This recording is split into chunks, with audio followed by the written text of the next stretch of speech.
Hoje nós vamos falar como abrimos um negócio em 24 horas e faturamos R$ 1.000 no primeiro dia. Se você gostou dessa ideia, já vai deixando um like aí, porque esse é o termômetro que eu tenho para poder mensurar aí se vocês estão gostando ou não desse tipo de vídeo. Fala galera, tudo bem com vocês? Eu espero que sim. Meu nome é João Pedro Caixeta e fique bem à vontade porque estamos começando mais um vídeo aqui no canal Aqueles Negócios. E hoje com a presença ilustre aqui, Lucas Viveiros. E aí, gente, tudo bem? Para quem não me conhece, eu me chamo Lucas Viveiros. Eu costumo dizer que eu tenho 3 profissões. Eu sou gestor de marketing, eu sou produtor musical e eu sou youtuber também.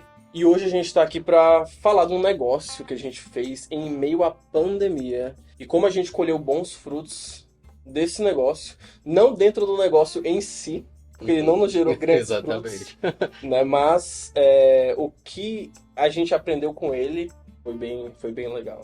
A gente abriu uma hamburgueria, o nome dela foi Tesserato Burger, a ideia foi toda do Lucas.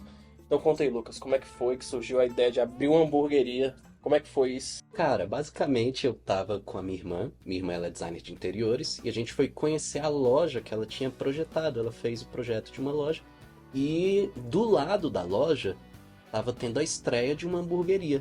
A gente sentou para comer e o que me chamou a atenção naquele dia que a gente foi foram os valores. O sanduíche em si não era tão bom, né? Era um sanduíche normal, Padrão, né? padrão demais. Só que eu lembro que a gente pagou R$ 10 naquele sanduíche, isso ali em meados de 2019. Enquanto eu tava comendo com minha irmã, eu comecei a pensar, poxa, lá onde a gente mora, tem muita pizzaria delivery, muita.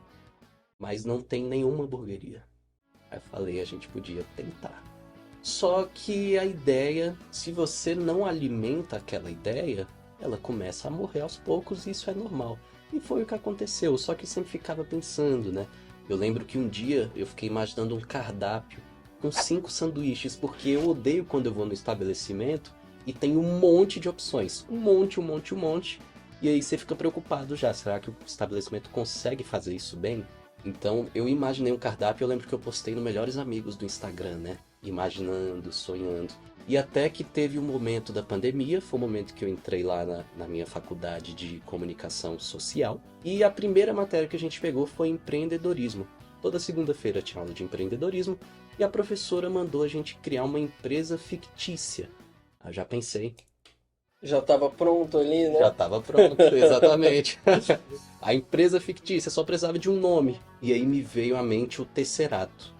Por que o Tesserato? O Tesserato é um cubo interdimensional, né, onde o tempo e o espaço teoricamente não existem. Então a representação desse cubo é sempre um cubo dentro de um cubo maior, né? Eu ficava imaginando como seria servir o hambúrguer em caixas.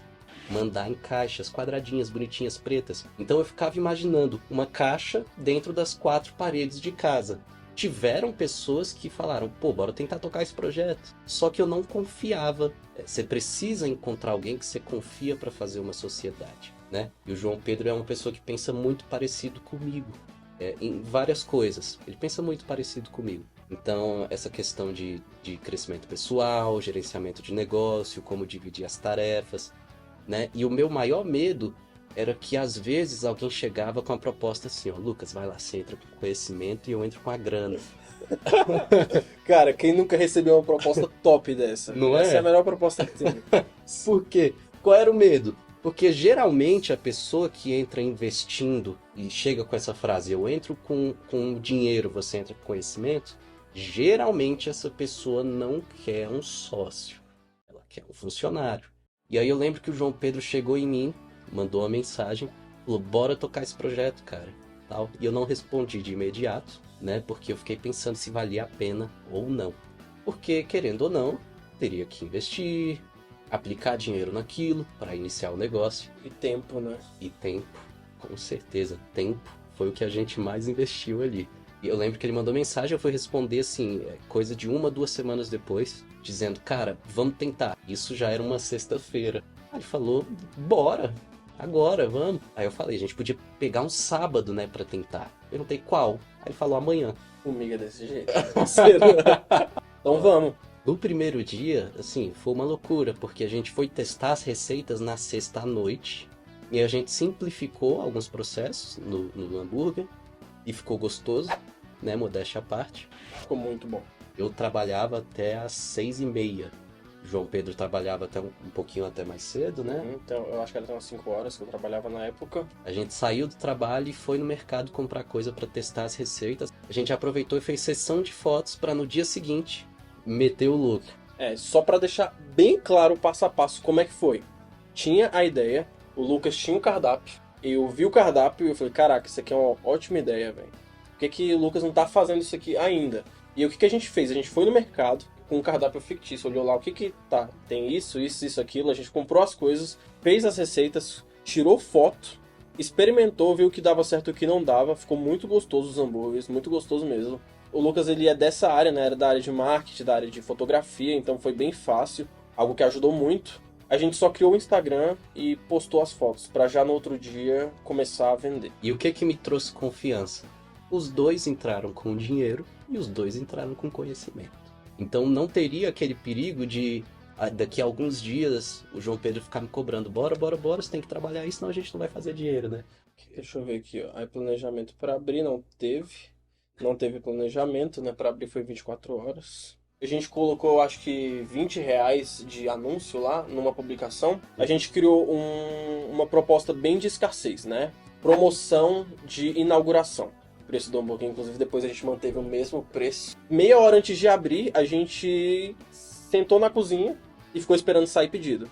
Um detalhe é porque como era delivery, a gente precisaria de entrega, né, de entregador. E aí acabou que a gente não conseguiu nenhum entregador. Meu pai ajudou a gente. É verdade, eu tinha até esquecido. Seu pai ajudou a gente no primeiro dia, cara. Ele foi de moto ou de carro? Foi de moto, não foi? Foi de moto. Foi de moto. Meu pai ficou até em casa, porque eu acho que ele não acreditou que ia sair pedido. Exatamente. Ele falou, não, quando sair pedido vocês me avisam aqui. E ele ficou em casa. Só que saiu o pedido, né? Saiu. Nós dois na cozinha, né? Na época, minha noiva, ela no WhatsApp atendendo, recebendo os pedidos, e meu pai entregando. E eu lembro que até nos 3 primeiros dias minha irmã até deu uma ajuda pra gente. É verdade. Cara, a gente recebeu muito pedido. A gente recebeu muito pedido a ponto de que a gente não tava conseguindo atender a demanda. Acabou carne. Foi aquela loucura. Acabou que a gente vendeu ali 900 e uns quebrados. Arredondando, foram R$ 1.000 que a gente vendeu no primeiro dia. E aí você pode pensar, qualquer pessoa no nosso lugar ficaria assim, caraca, que negócio bom. Foi uma pressão muito grande ali na cozinha. Eu me senti no MasterChef. E aí quando acabou tudo, a gente sentou ali e a gente ficou um pouco chateado, porque teve pedidos que a gente não conseguiu finalizar, teve que cancelar, por falta de insumo. Exatamente. Teve pessoas que receberam um pedido ali com mais de 1 hora de espera. Eu lembro que eu sentei e eu falei, caraca, não vou mexer com isso nunca mais. Não quero mais saber disso. E aí tá a importância de você se juntar com as pessoas certas. Aí veio o João Pedro, junto com a Estel, acredito. E aí eles falaram, cara, a gente precisa se reorganizar. E a gente fez do jeito certo, organizado. Separou por horários. Colou uns post-its, né? Com os E pedidos. A gente se organizou melhor. Exatamente. Pois é. E eu lembro que na época a gente assistia Pesadelo na Cozinha do Jacquin, né? Era muito legal ver aquilo. Por quê? É um chefe de cozinha que tá há mais de 30 anos e ele sabe como as coisas funcionam, né? Então a gente observava o que ele fazia para tentar trazer o que de bom ele fazia lá para a hamburgueria. O Michael Jackson, até numa entrevista que ele fez, ele disse: seja você mesmo, inspire-se nos grandes e se torne grande. Isso é muito importante. O Flávio Augusto fala muito isso, né? Ele fala pra gente não ouvir conselhos de pessoas que estão num lugar onde a gente não quer chegar, né? Então escute pessoas que estão onde você quer chegar. A nossa estrutura foi na cozinha do Lucas, lá da casa do Lucas mesmo. Então assim, a gente fazia uma bagunça na casa dele. Acabou que meu irmão, ele tinha casado e ele tinha um puxadinho. E aí meus pais, né, gentilmente cederam aquele espaço lá pra gente. E a gente botou tábua lá, a gente... balcão. Tudo bem improvisado, assim, mas com um espaço bem legal. A gente conseguiu ali contratar alguns motoboys, né? Foi até muito importante, o primeiro motoboy fixo assim da gente, ele tinha um atendimento diferenciado. É verdade. Era muito bom e as pessoas sempre elogiavam o atendimento dele. Às vezes a gente não dá valor no cara que vai entregar o produto, mas ele é o primeiro contato físico que tem ali com o cliente. Claro que o primeiro contato que tem é no atendimento ali, no WhatsApp, fazendo pedido. E esse atendimento do WhatsApp também precisa ser bem feito, né? A Esther fazia isso muito bem. Fazia muito bem, ela escrevia o bilhetinho. Cara, isso é muito legal e faz muita diferença porque os clientes tiravam foto. Exatamente. Então ali era um marketing gratuito que a gente recebia. Exatamente. E o João ele tinha dado a ideia da gente mandar algum mimozinho. Aí até que a gente encontrou ali o bombom. Que a gente mandava o bombom, que ele saía barato pra gente. E as pessoas amavam. Era um mimo. Coisa simples, mas as pessoas gostavam, fazia foto e postavam, além do bilhete, né? Escrito sempre à mão. Gente, a gente começou assim em 24 horas. Hoje, olhando pra trás, eu vejo se a gente tivesse um pouco mais de conhecimento, né? Se a gente soubesse calcular ali um ROI, soubéssemos precificar, com certeza teria se perdurado um pouquinho mais. E aí você pode se perguntar, poxa, se era promissor o negócio, apesar do erro na precificação. Tava barato o nosso negócio, a gente não sabia precificar. Por que que a gente decidiu parar? O projeto ele durou 6 meses, não foi? 8 meses. 8 meses? Cara, foi muito intenso. Trabalhava, eu saía de manhã, trabalhava numa financeira na época, e trabalhava até às 5 horas de lá, muitas vezes já ia direto pro mercado para comprar carne, porque a gente dava muito valor na carne moída bem na hora ali, e às vezes tinha que passar no mercado para comprar alguma coisa que estava faltando, e ia pra cozinha. Trabalhávamos lá, funcionava até 11h30, não era? 11 horas? Até meia-noite. Funcionava até meia-noite, e aí a Esté ia pra casa dela, o motoboy ia pra casa dela, e a gente, os donos ali, né, a gente ficava limpando a cozinha. E dava um trabalho, né? Então a gente terminava ali 1h da manhã, mais ou menos, e ia dormir pra no outro dia estar ali trabalhando. Trabalho, inclusive, que pagava o nosso custo mensal, né? Que era o que gerava a nossa maior renda. E a gente sabe que a gente tem que dedicar mais tempo àquilo que nos dá mais dinheiro. Eu ia casar, não dava pra casar sem vida, aquilo lá não ia dar pra se manter daquela forma. A gente não tinha tempo de nada, foram 8 meses assim, sem tempo, full time ali, né? A gente não tinha tempo mesmo, e eu não via como aquilo poderia dar certo no meu casamento. E não era o que me gerava dinheiro, até porque a gente só reinvestia tudo que entrava de lucro. Então isso foi determinante, pelo menos pra mim, pra não continuar com o negócio. E eu lembro que realmente estava numa época que estava muito puxado, né? Teve até dia que eu cheguei lá para trabalhar na hamburgueria, aí eu falei, vou sentar aqui um pouquinho antes de trabalhar, e eu apagava no sofá. Apagava assim. Então eu tava muito cansado, eu era auxiliar de marketing na época, né? E aí eu saía de casa às 7 horas da manhã, aquela mesma rotina, corrida, às vezes tinha que trabalhar até 6h30, aí minha chefe às vezes me segurava até um pouquinho mais tarde. E é isso, a gente corria, era uma correria, cara. Pegava metrô, depois pegava Uber, pra gente conseguir ir ao mercado, comprar coisa. A gente não tinha carro, né? Isso é um detalhe Não. muito importante, né, Não também. tinha carro. Mas assim, nossa rotina semanal era bem corrida. E final de semana, Não existia. não tinha final de semana.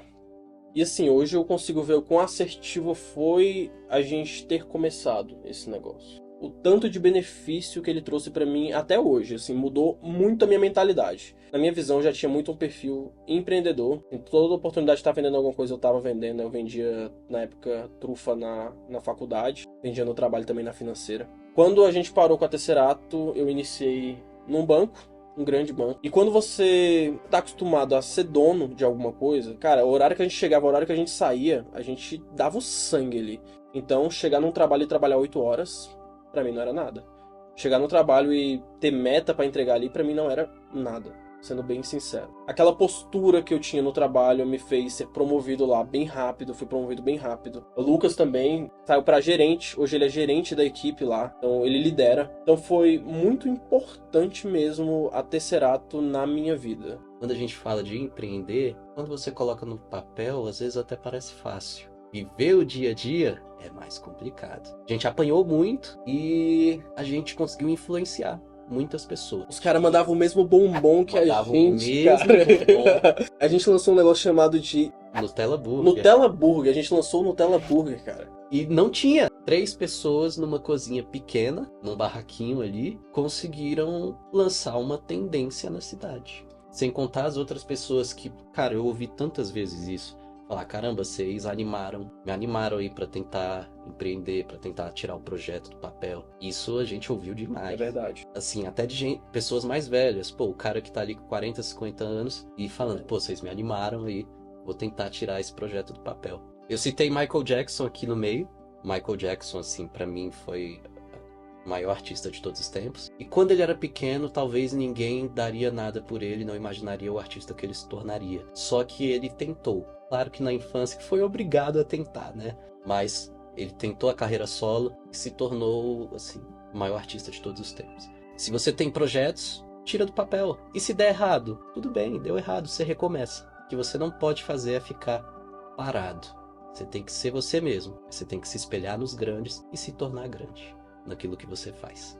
Então é isso, Lucas. Muito obrigado aí pela participação. Eu vou deixar o canal dele aqui. O canal dele é focado em música. Exatamente. Tô lá falando de rock and roll cristão. Muita gente já apareceu por lá, só tá faltando você. É isso aí. E se você gostou desse vídeo e quer ver mais vídeos como esse aqui no canal, deixa o seu like. Teremos vídeos toda semana, sem falta, falando mais aqui sobre empreendedorismo, investimentos, livros, pessoas de sucesso, qualquer coisa que possa nos agregar valor para que possamos aprender e reaplicar em nossas vidas. E juntos prosperarmos mais. É isso, fiquem na paz e até a próxima.